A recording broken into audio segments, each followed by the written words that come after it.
Video में हम पढ़ने वाले हैं क्लास 10th हिस्ट्री के फर्स्ट चैप्टर को, जिसका नाम है the rise of nationalism in Europe. देखो, हमारे चैप्टर की शुरुआत होती है 1848 से। 1848 में क्या होता है, फ्रेडरिक सोरियो नाम के एक फ्रेंच आर्टिस्ट थे। तो उन्होंने क्या किया था, अपनी इमेजिनेशन से 4 पिक्चर्स बनाई थी, जिनको बोला गया द पैक्ट बिटवीन नेशंस।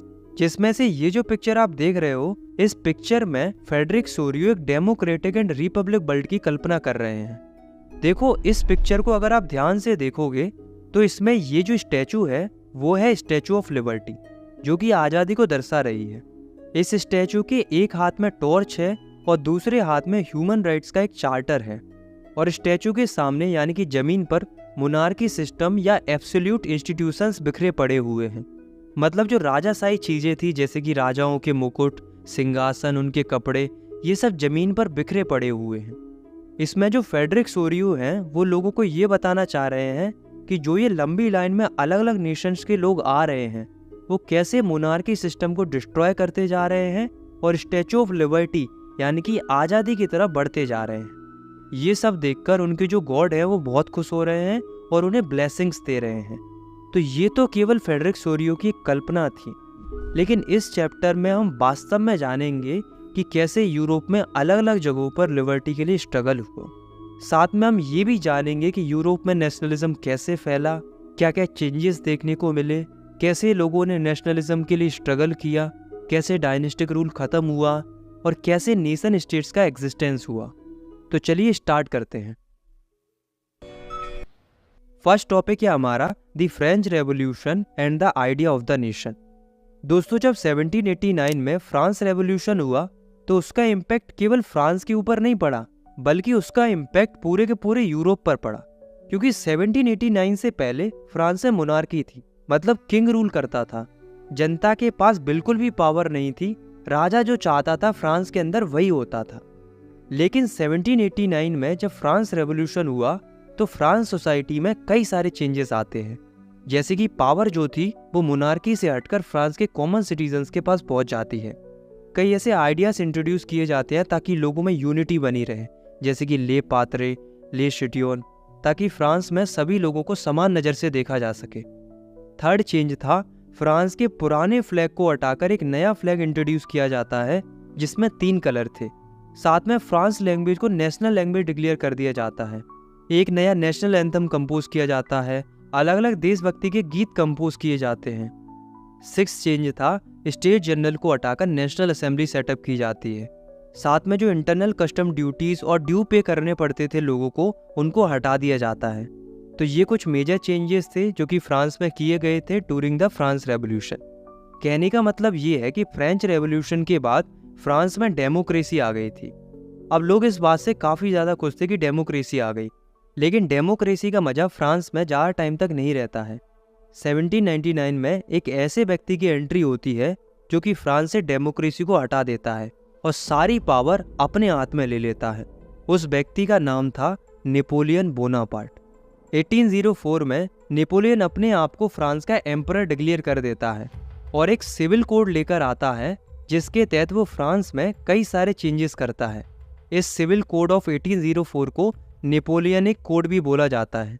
तो इस कोड के तहत नेपोलियन कई सारे चेंजेस करता है, जैसे कि वो इक्वालिटी बिफोर लॉ एस्टेब्लिश करता है, मतलब कानून की नज़र में सब बराबर हैं। सेकंड, वो राइट टू प्रॉपर्टी लेकर आता है।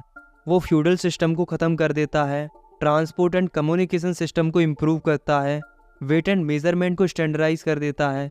साथ में एक कॉमन करेंसी लेकर आता है और गिल्ड रिस्ट्रिक्शंस को भी हटा देता है। तो ये जो इतने सारे चेंजेस किए नेपोलियन ने, ये सब देखकर लोगों को लगा कि यार नेपोलियन तो अच्छा आदमी है। तो लोग नेपोलियन से काफ़ी ज़्यादा खुश हो रहे थे। ऊपर से नेपोलियन जहाँ जहाँ भी जाता था वहाँ से वो मोनार्की ख़त्म करता जाता था। ये सब देखकर लोग और ज़्यादा खुश हो रहे थे। शुरू में तो लोग नेपोलियन को हार्बिंगर ऑफ लिबर्टी समझने लगे थे, मतलब लोग समझ रहे थे कि नेपोलियन ही लिबर्टी लेकर आएगा। लेकिन ऐसा ज़्यादा टाइम तक नहीं चलता है। लोगों को धीरे धीरे समझ में आने लगा था कि नेपोलियन उन्हें लिबर्टी दिलाने के लिए नहीं आया है, बल्कि वो खुद का डोमिनेशन बढ़ाने के लिए आया है।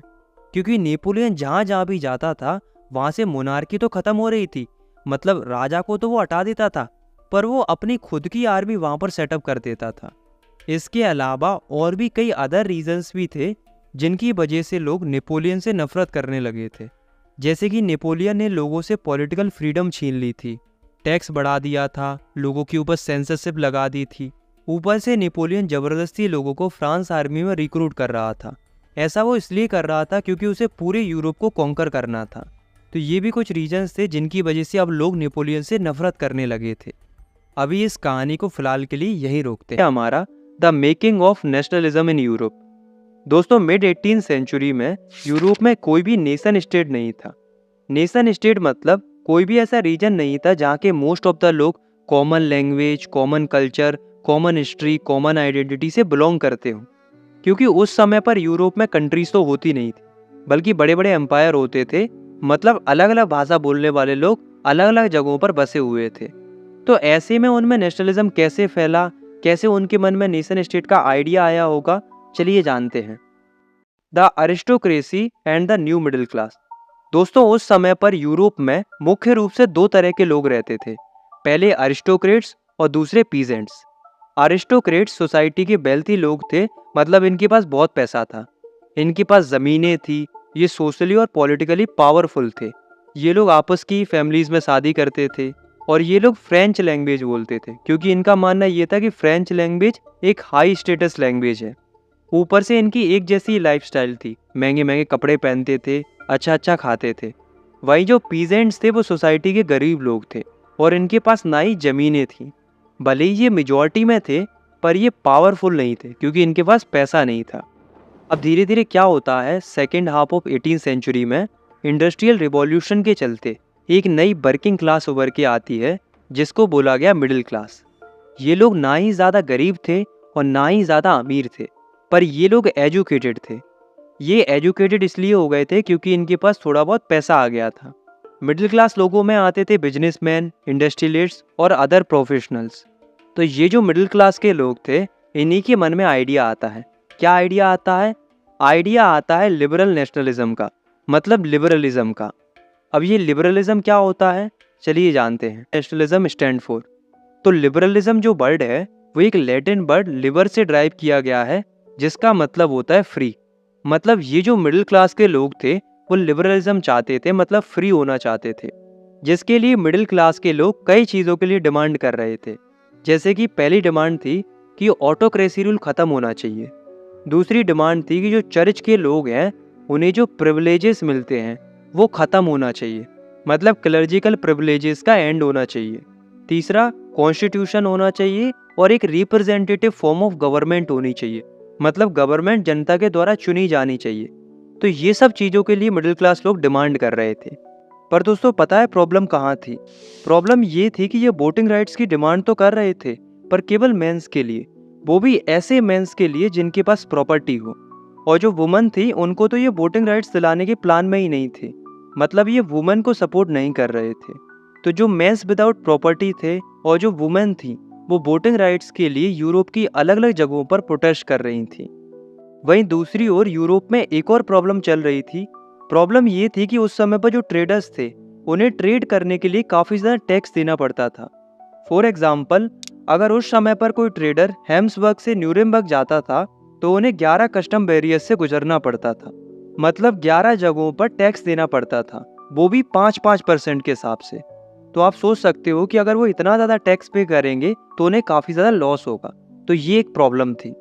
साथ में एक प्रॉब्लम ये भी थी कि उस समय पर यूरोप में डिफरेंट टाइप्स ऑफ करेंसीज चलती थी, लगभग 30 डिफरेंट टाइप्स ऑफ करेंसीज चलती थी। तो ऐसे में ट्रेडर्स को प्रॉब्लम ये होती थी कि उन्हें ट्रेड करने के लिए हर स्टेट में करेंसी चेंज करनी पड़ती थी। तो ये जो दो मेजर प्रॉब्लम्स थी, एक तो टैक्स की और दूसरी डिफरेंट करेंसीज की, तो इन प्रॉब्लम्स का सॉल्यूशन निकल के आता है 1834 में। 1834 में क्या होता है, एक कस्टम यूनियन फॉर्म होता है जिसका नाम था ज़ोल्वरी। इसे स्टार्ट किया गया था प्रूशिया के द्वारा, बट इसमें बाद में जाकर अदर जर्मन स्टेट्स भी ज्वाइन हो गए थे। तो जोल्वरीन के फॉर्म होने से ट्रेड के अंदर काफ़ी लिबरलाइजेशन होता है। जैसे कि जोल्वरीन के आने की वजह से जितने भी ट्रिफ बैरियर्स थे उनको हटा दिया जाता है। दूसरा, जितनी भी 30 डिफरेंट टाइप्स की करेंसीज चलती थी उनको रिड्यूस करके केवल 2 तरह की करेंसीज में कर दिया जाता है।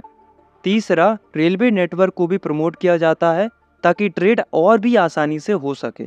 तो ज़ोलबर्न के फॉर्म होने की वजह से यूरोप में काफ़ी इकोनॉमिक लिबरलाइजेशन होता है, मतलब ट्रेड रिस्ट्रिक्शंस पूरी तरीके से हट गए थे। A new conservatism after 1815। अब हम अपनी कहानी में वहीं वापस चलते हैं जहां हमने छोड़ा था। हमने देखा था कि नेपोलियन ने 1799 में रूल करना स्टार्ट किया था और उसका रूल 1815 तक चलता है। तो अब क्वेश्चन ये अराइज होता है कि 1815 में ऐसा क्या होता है कि नेपोलियन का रूल खत्म हो जाता है। तो होता क्या है, 1815 में एक फाइट होती है जिसको बैटल ऑफ वाटरलू बोला जाता है। इस फाइट में एक तरफ नेपोलियन था और दूसरी तरफ थे कई बड़े बड़े नेशंस जैसे कि प्रूशिया, ऑस्ट्रिया, ब्रिटेन, रशिया। तो इस फाइट का रिजल्ट ये आता है कि नेपोलियन इस वाटरलू की लड़ाई को हार जाता है। नेपोलियन की हार के बाद जो जीते हुए नेशंस थे वो पता है कौन थे? वो कंजर्वेटिव लोग थे। कंजर्वेटिव मतलब ये ऐसे लोग थे जिन्हें सोसाइटी में चेंजेस पसंद नहीं थे। मतलब ये नहीं चाहते थे कि मोनार्की या ऑटोक्रेसी रूल खत्म हो। ये लोग चाहते थे कि यूरोप में फिर से मोनार्की आ जाए। इसीलिए ये लोग क्या करते हैं, कंजर्वेटिज्म लाते हैं। कंजर्वेटिज्म मतलब जो कुछ भी नेपोलियन ने किया था, जो भी चेंजेस किए थे यूरोप में, उन्हें हटाकर पहले जैसा कर देते हैं। मतलब नेपोलियन के चेंजेस को अंडू कर देते हैं। जैसे कि ये मोनार्की को वापस ले आते हैं, चर्च की पावर को रिस्टोर कर देते हैं, सोशल हिरार्की ले आते हैं, जैसे कि जो अपर क्लास लोअर क्लास का जो सिस्टम चलता था यूरोप में उसे फिर से रिस्टोर कर देते हैं। साथ में ये ऑटोक्रेटिक रूल को भी फिर से इस्टेब्लिश कर देते हैं। ऊपर से ये लोग सेंसरशिप भी लगा देते हैं, मतलब कोई भी इनके अगेंस्ट में ना ही लिख सकता था और ना ही छाप सकता था। इन सब के अलावा ये चारों नेशन एक ट्रीटी भी साइन करते हैं जो कि थी ट्रीटी ऑफ वेना। ये ट्रीटी 1815 में साइन की गई थी। इस ट्रीटी को लीड कर रहे थे ऑस्ट्रियन चांसलर डुइक मेटरनिच। इस व्यक्ति को थोड़ा याद रखना क्योंकि ये आगे भी आएगा। इस ट्रीटी के तहत यूरोप में कई सारे चेंजेस किए जाते हैं, जैसे कि फ्रांस में बर्बन डायनेस्टी को फिर से रिस्टोर कर दिया जाता है। दूसरा, फ्रांस के बॉर्डर पर कई सारे स्टेट्स बनाए जाते हैं ताकि फ्रांस का एक्सपेंशन ना हो सके। तीसरा, प्रूशिया को कई सारी इंपॉर्टेंट टेरिटरीज दे दी जाती हैं ऑन इट्स वेस्टर्न बॉर्डर। चौथा, ऑस्ट्रिया को नॉर्थ इटली के ऊपर कंट्रोल मिल जाता है। पांचवा, रशिया को पोलैंड पर कंट्रोल मिल जाता है। कहने का मतलब ये है कि इस ट्रीटी के साइन होने के बाद जो कंजर्वेटिव लोग थे वो पूरी तरीके से पावर में आ गए थे।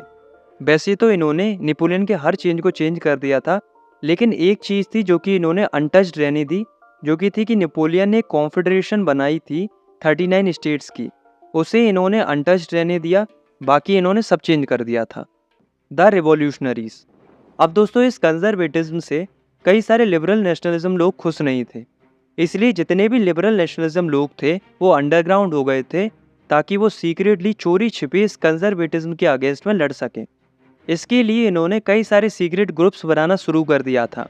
सीक्रेट ग्रुप्स बनाना इसलिए शुरू कर दिया था क्योंकि ये ओपनली कुछ नहीं कर सकते थे, क्योंकि उस समय पर पूरी पावर कंजर्वेटिव लोगों के पास थी।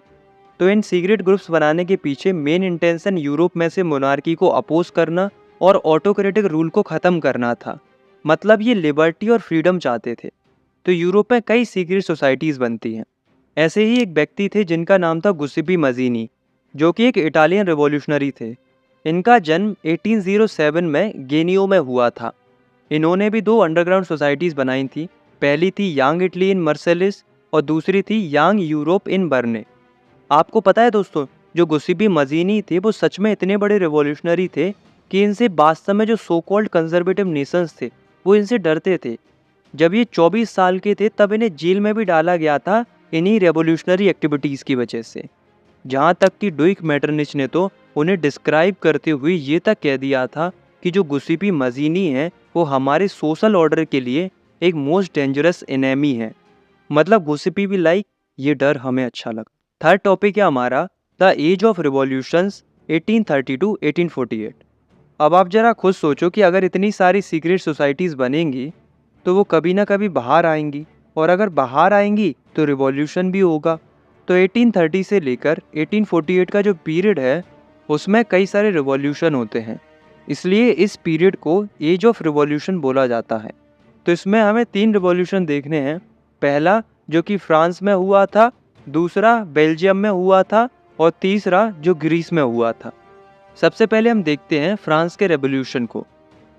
इस रेवोल्यूशन को जुलाई रेवोल्यूशन भी बोला जाता है क्योंकि ये जुलाई 1830 में शुरू हुआ था।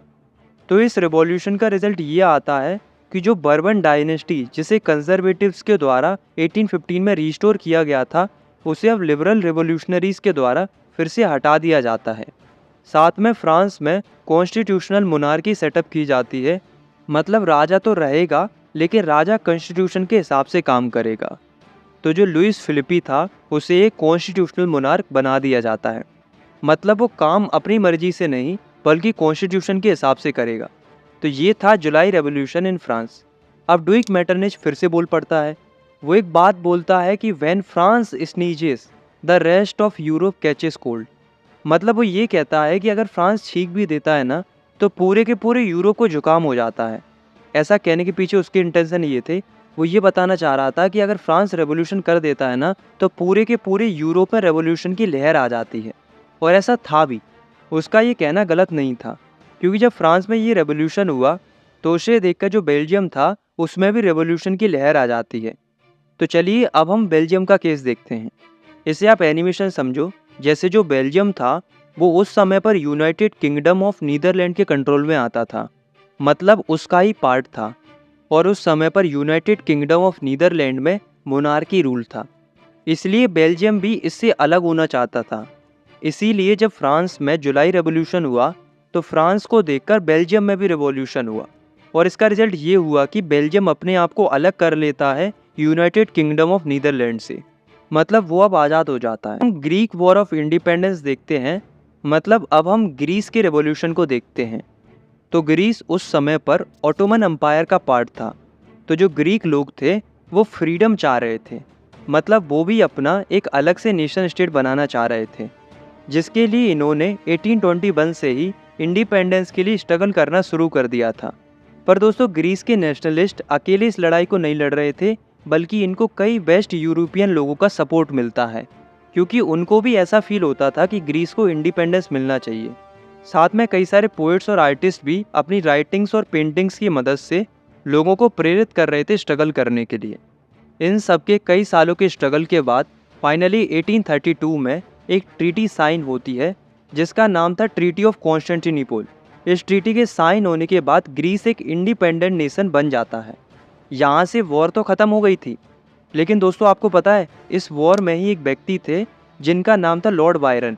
ये एक इंग्लिश पोएट थे, फिर भी ये ग्रीक वॉर ऑफ इंडिपेंडेंस लड़ रहे थे। ऐसा इसलिए क्योंकि इनके ग्रीक कल्चर के साथ काफ़ी ज़्यादा सेंटिमेंट्स जुड़े हुए थे, इसलिए ये भी इन्हें सपोर्ट कर रहे थे। इन्होंने कई सारे फंड्स ऑर्गेनाइज किए थे, साथ में ये वॉर लड़ने भी गए थे। पर अफसोस 1824 में ही एक फीवर के चलते बीच में ही इनकी डेथ हो जाती है।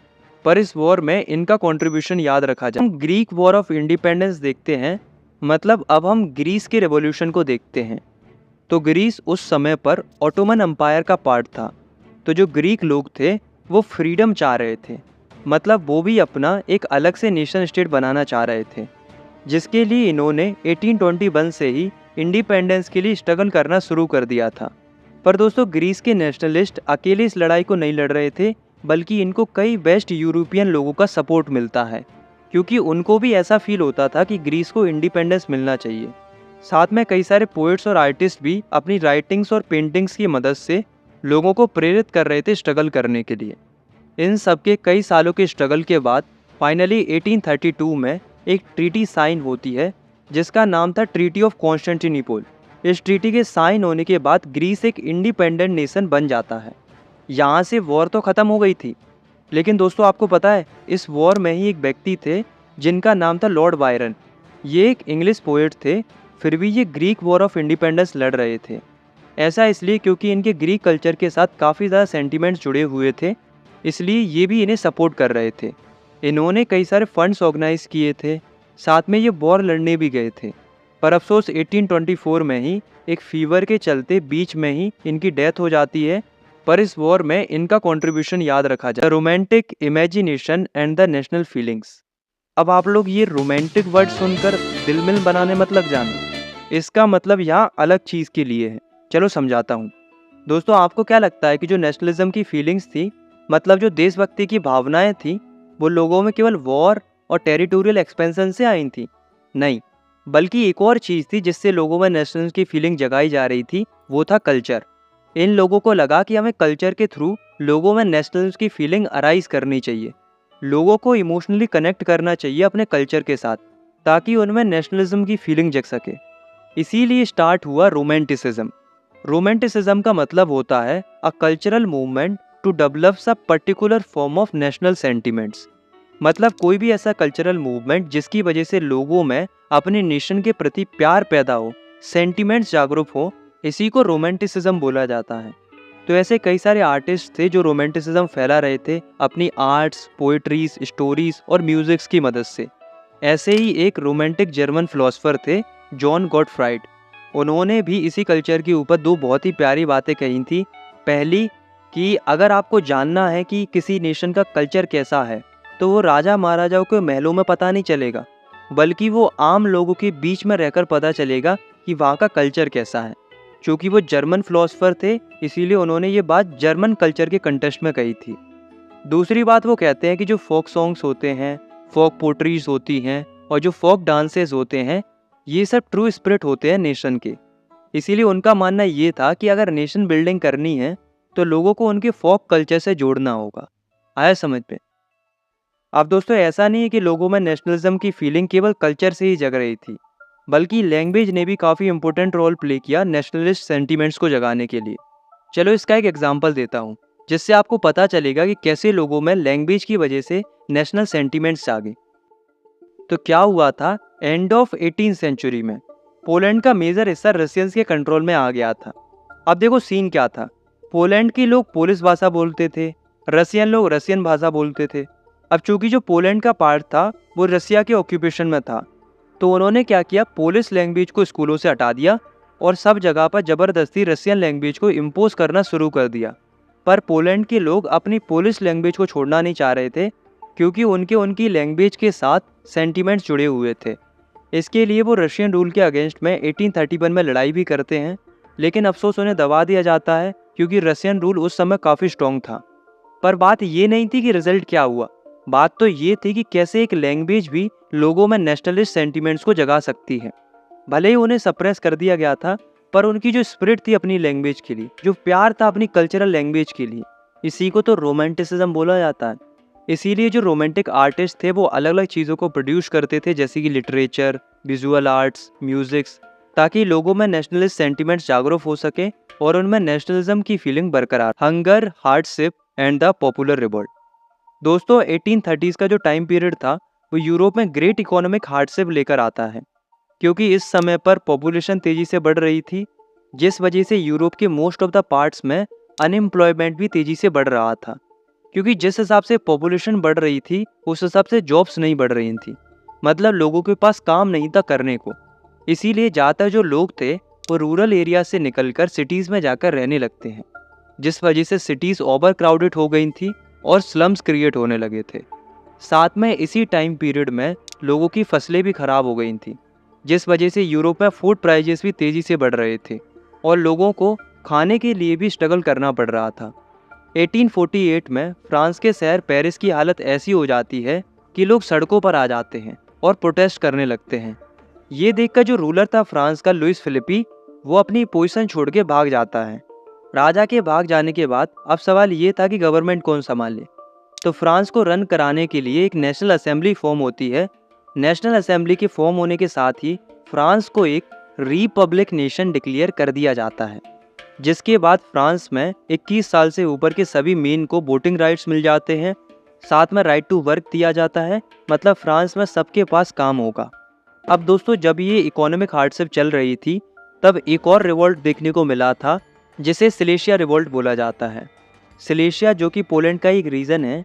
तो इसमें क्या हुआ था कि कई सारे बीबर्स ने मिलकर कॉन्ट्रैक्टर्स के अगेंस्ट में रिवोल्ट कर दिया था। ऐसा उन्होंने इसलिए किया था क्योंकि कॉन्ट्रैक्टर्स ने इनकी चीज़ों के प्राइस गिरा दिए थे। आपको पता है कि उस समय पर इकोनॉमिक हार्डशिप चल रही थी, ऊपर से ये लोग गरीब थे। तो ऐसे में जब कॉन्ट्रैक्टर्स ने इनके प्राइजेस घटाए तो बीबर्स को गुस्सा आ गया। तो उन्होंने कॉन्ट्रैक्टर्स के घरों में जाकर तोड़फोड़ मचा दी और कॉन्ट्रैक्टर्स का सामान लूट लिया। फिर कॉन्ट्रैक्टर्स ने आर्मी का सपोर्ट ले लिया और एट दी एंड इस रिवोल्ट में 11 बीबर्स मारे गए थे। तो ये था सिलेशिया रिवोल्ट। इस सिलेसिया रिवोल्ट की पूरी कहानी एक जर्नलिस्ट ने डिस्क्राइब की थी जिनका नाम था विलियम वुल्फ। आया समझ में? 1848 the revolution of the liberals. अब दोस्तों जब सभी लोग रिवॉल्यूशन कर रहे थे तो मिडिल क्लास लोग कैसे शांत रह सकते थे? तो जो मिडिल क्लास लोग थे वो भी 1848 में रिवॉल्यूशन कर रहे थे। और ये क्यों कर रहे थे? क्योंकि ये नेशन स्टेट इस्टेब्लिश करना चाह रहे थे। दूसरा, ये पार्लियामेंट्री प्रिंसिपल्स की डिमांड कर रहे थे। पार्लियामेंट्री प्रिंसिपल्स मतलब कॉन्स्टिट्यूशन होना चाहिए, फ्रीडम ऑफ प्रेस होना चाहिए, फ्रीडम ऑफ एसोसिएशन होना चाहिए। तो इन सब चीज़ों की डिमांड कर रहे थे मिडिल क्लास लोग। अब हम दोस्तों जर्मन रीजन की बात करते हैं। तो जर्मन रीजन के जो मिडिल क्लास लोग थे वो इन्हीं डिमांड्स को पूरा करने के लिए एक ऑल जनरल नेशनल असेंबली बनाते हैं जिसमें वो 831 मेंबर्स को इलेक्ट करते हैं। तो ये जो 831 मेंबर्स थे वो 18 मई 1848 में फ्रैंकफर्ट पार्लियामेंट में इकट्ठे होते हैं। वैसे पता है ये एक चर्च था जिसका नाम था सेंट पॉल, तो उसी को इन्होंने पार्लियामेंट बना दिया था। तो ये सब इकट्ठे होते हैं और एक कॉन्स्टिट्यूशन ड्राफ्ट करते हैं जर्मन नेशन के लिए। पर दोस्तों जो ये कॉन्स्टिट्यूशन ड्राफ्ट किया था उसमें प्रॉब्लम हो गई थी। प्रॉब्लम ये हो गई थी कि इन लोगों ने पीजेंट्स, वर्कर्स और आर्टिसंस पर इतना ज़्यादा ध्यान नहीं दिया, मतलब उनकी डिमांड्स को इंक्लूड नहीं किया गया था, जिस वजह से ये जो पीजेंट्स, आर्टिसंस और वर्कर्स थे वो अपना सपोर्ट वापस ले लेते हैं, जिस वजह से ये मूवमेंट थोड़ा वीक हो जाता है। लेकिन फिर भी ये मिडिल क्लास के लोग जाते हैं प्रूशिया के राजा के पास अपना कॉन्स्टिट्यूशन लेके, जिसमें वो डिमांड करते हैं राजा से कि आप ये कॉन्स्टिट्यूशन एक्सेप्ट करो, मतलब आप कॉन्स्टिट्यूशन के हिसाब से काम करो। उस समय पर जो प्रूशिया का राजा था वो था फ्रेडरिक विलियम फोर। आप लोग सोच रहे होंगे कि ये तो जर्मन थे ना, तो ये प्रूशिया के राजा के पास क्यों गए थे? तो ऐसा इसलिए क्योंकि उस समय पर जर्मन नाम की कोई कंट्री थी ही नहीं, बल्कि कई सारे जर्मन रीजन्स हुआ करते थे जो कि मोस्टली प्रूशिया के ही अंडर आते थे। और उस समय पर जो प्रूशिया का किंग था वो था फ्रेडरिक विलियम फोर, इसीलिए ये लोग प्रूशिया के राजा के पास गए थे। अब दोस्तों क्या लगता है आपको कि राजा मान गया होगा कॉन्स्टिट्यूशन के लिए? नहीं ना, क्योंकि कौन राजा चाहेगा अपनी पावर को कम करना। तो राजा क्या करता है, अपनी ट्रूप्स को बुलाता है और इन सब से कहता है उठाओ अपना सामान और निकलो यहाँ से। मतलब किंग कॉन्स्टिट्यूशन के आइडिया को रिजेक्ट कर देता है, तो यहाँ पर ये मूवमेंट फेल हो जाता है। लेकिन दोस्तों भले ही ये मूवमेंट फेल हो गया था, पर ये कम्प्लीटली फेल नहीं हुआ था। इस मूवमेंट की वजह से जो यूरोप के अलग अलग मोनार्क थे उन्हें एक चीज़ समझ में आ गई थी कि वो ज़्यादा टाइम तक इन लिबरल्स लोगों को रोक नहीं पाएंगे, कभी ना कभी तो ये मिडिल क्लास लोग जीत ही जाएंगे। तो इस डर से इन्होंने थोड़ा थोड़ा कंसेशन देना स्टार्ट कर दिया था। जैसे कि इन्होंने पहला सेल्फडम और बाउंडेड लेबर को अबॉलिश कर दिया हैब्सबर्ग डोमिनेशन से और रसिया से। दूसरा, हंगेरियंस को ऑटोनॉमी ग्रांट कर दी जाती है इन 1867। तो ये था जर्मनी का यूनिफिकेशन। अब हम पढ़ते हैं इटली के यूनिफिकेशन को। Italy unified. उस समय पर जो इटली था वो 7 अलग अलग स्टेट्स में बटा हुआ था, जिसमें ये जो स्टेट आप देख रहे हो वो है सर्डेनिया पिडमोंट। केवल यही वाला रीजन इटली प्रिंसली हाउस के कंट्रोल में था, बाकी बचा हुआ इटली का सारा रीजन अलग अलग पावर्स के कंट्रोल में था। जैसे कि जो नॉर्थर्न रीजन था उसमें ऑस्ट्रियन हैब्सबर्ग एम्पायर रूल करता था, सेंटर का जो रीजन था उसमें पॉप रूल करता था, और जो सदर्न रीजन था उसमें bourbon Kings of Spain rule करता था। अब दोस्तों मैंने आपको एक व्यक्ति के बारे में बताया था जिनका नाम था गुस्सीपी मजीनी। इन्होंने 2 सीक्रेट सोसाइटीज़ बनाई थी, यंग इटली और यंग यूरोप नाम से। आपको पता है दोस्तों ये इटली को यूनिफाई करना चाहते थे, लेकिन अफसोस ये इटली को यूनिफाई नहीं कर पाते हैं, ये फेल हो जाते हैं। लेकिन दोस्तों जो सर्डेनिया पिडमोंट था उसका जो किंग था वो था विक्टर इमैनुअल सेकंड। तो विक्टर इमैनुअल सेकंड अब रिस्पॉन्सिबिलिटी लेता है इटली को यूनिफाइड करने की। इसके लिए वो अपने चीफ मिनिस्टर को बुलाता है जिसका नाम था काउंट कैवोर। काउंट कैवोर एक काफ़ी डिप्लोमेट व्यक्ति था, इसलिए वो फ्रांस के साथ मिलकर 1859 में ऑस्ट्रियन फोर्सेस को हरा देता है और नॉर्थ इटली के पार्ट को जीत लेता है। इसके बाद साउथ वाले रीजन को जीतने के लिए कैवोर को सपोर्ट मिलता है गुस्सीपी गरीबाल्डी का। इनकी काफ़ी बड़ी वॉलंटियर्स की आर्मी थी जिनकी मदद से 1860 में साउथ वाले पार्ट को भी जीत लिया जाता है। अब बचा सेंटर वाला रीजन। तो सेंटर वाले रीजन पर पॉप का कंट्रोल था। अब ये देखकर कि नॉर्थ और साउथ वाला रीजन दोनों इटली के कंट्रोल में आ गए हैं, तो पोप वाले लोग वैसे ही डर जाते हैं और सरेंडर कर देते हैं। और फाइनली 1861 में इटली कम्प्लीटली यूनिफाइड हो जाता है और विक्टर इमैनुअल सेकंड को पूरी इटली का किंग बना दिया जाता है। Strange case of Britain. तो अभी तक हमने जर्मनी के यूनिफिकेशन को देख लिया और इटली के यूनिफिकेशन को देख लिया, लेकिन अब हम देखते हैं ब्रिटेन के यूनिफिकेशन को। देखो, ब्रिटेन के यूनिफिकेशन को स्ट्रेंज केस बोला गया है। ऐसा इसलिए क्योंकि ब्रिटेन का यूनिफिकेशन एक लंबी प्रोसेस में हुआ था। ऐसा नहीं हुआ था कि अचानक से रिवॉल्ट या वॉर कर दिया हो, इसलिए इसे स्ट्रेंज केस बोला जाता है। देखो कैसे हुआ था। पहले जो ब्रिटेन था वो 4 अलग अलग पार्ट्स में बटा हुआ था। ये था स्कॉटलैंड, ये था इंग्लैंड, ये था वेल्स और ये था आयरलैंड। इन सभी स्टेट्स में अलग अलग इथनिक आइडेंटिटीज़ वाले लोग रहते थे। जैसे कि स्कॉटलैंड में स्कॉट लोग रहते थे, वेल्स में वेल्स लोग रहते थे, इंग्लैंड में इंग्लिश लोग रहते थे और आयरलैंड में आयरिश लोग रहते थे। अब दोस्तों, जो वेल्स था वो तो 1565 से इंग्लैंड का ही पार्ट था। इंग्लैंड में पहले पावर मोनार्की के पास थी, लेकिन 1688 में मोनार्की की पावर को सीज कर दिया जाता है और सारी पावर इंग्लिश पार्लियामेंट के पास आ जाती है। तो अब इंग्लैंड क्या सोचता है कि क्यों ना इन सारी आसपास की टेरिटरीज़ को कैप्चर किया जाए और एक बड़ा इंग्लिश नेशन बनाया जाए। तो इसके लिए सबसे पहले इंग्लैंड स्कॉटलैंड को टारगेट करता है, जिसके लिए 1707 में स्कॉटलैंड के साथ एक एक्ट ऑफ यूनियन साइन किया जाता है, जिसके बाद स्कॉटलैंड और इंग्लैंड एक हो जाते हैं और बनाते हैं United kingdom of great Britain. अब बारी थी आयरलैंड की। तो आयरलैंड में क्या था कि 2 तरह के लोग रहते थे, कैथोलिक्स और प्रोटेस्टेंट। कैथोलिक मेजॉरिटी में थे, प्रोटेस्टेंट माइनॉरिटी में थे। ये दोनों ग्रुप्स के बीच में हमेशा टेंशन बना रहता था। तो इंग्लैंड इसी बात का फ़ायदा उठाता है और प्रोटेस्टेंट्स को सपोर्ट करने लगता है ताकि वो इनको डोमिनेट कर सके। इसके विरोध में कई सारे कैथोलिक्स इसका अपोज करते हैं। इनफैक्ट एक व्यक्ति थे जिनका नाम था वोल्फ टॉन। इन्होंने 1778 में इसके अगेंस्ट में रिवोल्ट भी किया था, पर इन्हें दबा दिया गया था। और फाइनली 1801 में आयरलैंड को भी फोर्सफुली ब्रिटेन के कंट्रोल में ले लिया जाता है। फिर एक नया ब्रिटिश नेशन बनता है जिसमें ब्रिटिश फ्लैग था, नेशनल एंथम था, इंग्लिश लैंग्वेज थी और इन सबको प्रमोट किया जाने लगा। कि हमारा visualising the nation. 18th and 19th century में जो आर्टिस्ट होते थे उन्होंने सोचा कि क्यों ना नेशंस को विजुलाइज किया जाए, मतलब नेशंस को रूप दिया जाए, उनका पर्सोनिफिकेशन किया जाए। फॉर एग्जाम्पल, इसे अगर हम अपने देश के साथ रिलेट करें तो हमारी इंडिया को किससे रिप्रेजेंट किया जाता है? भारत माता से। और क्यों किया जाता है?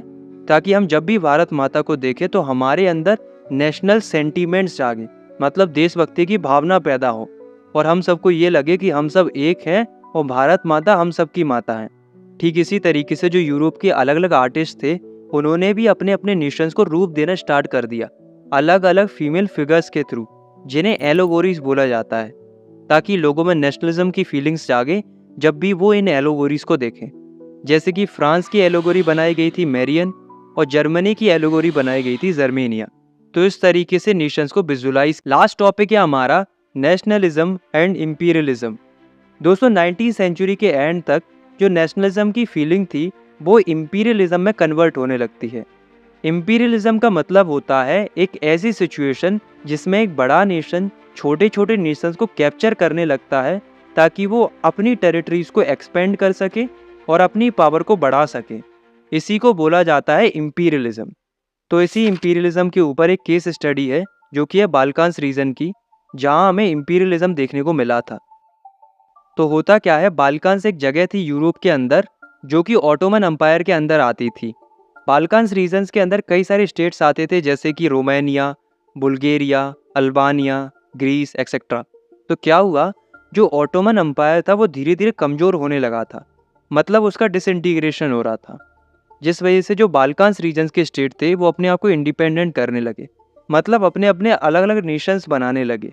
पर दोस्तों, ये सारे नेशंस आपस में जलते थे, जिस वजह से हर एक नेशन यही चाह रहा था कि उसका पॉलिटिकल डोमिनेशन कैसे ही ना कैसे सबसे बड़ा हो, जिसके चलते ये सभी छोटे छोटे नेशंस आपस में लड़ने लगते हैं ताकि वो ज़्यादा से ज़्यादा टेरिटरीज़ को कैप्चर कर पाए।